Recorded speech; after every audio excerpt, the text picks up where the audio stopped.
So I think we did a couple of things very early in the day. In January, even before we had any case of COVID in Nigeria, we had put people at the airport, at the seaport, all our land borders to screen people who are coming into the state. So we're the very first state in Nigeria that started that.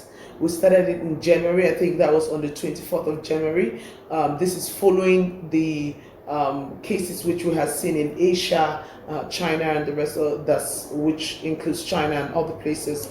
So we had to be proactive to it and then really focus on prevention. And then another magic one that happened was the introduction of the face masks. Remember, the face mask was not being used in Nigeria.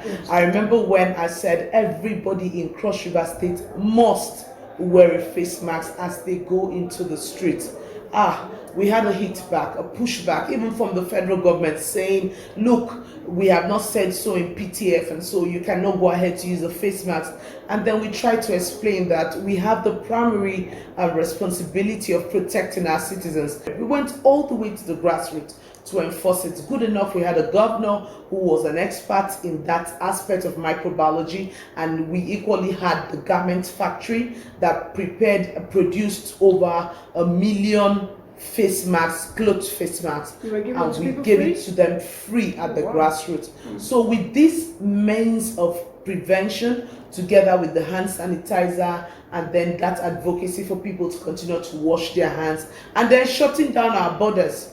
We shut it down, nobody comes into our state. We're not stopping people within the state from moving about and carrying out their businesses, but we're saying we don't want people from other states or other countries to pour into our state. So those were preventive measures which initially didn't go down well, but 6 weeks later the federal government reverted to it when WHO said everybody everywhere in the world should use face masks in public space, and that became the new norm. And I think the PTF, they were nice enough to acknowledge that we went ahead of them, and that was a good innovative step, and they gave us credit for it.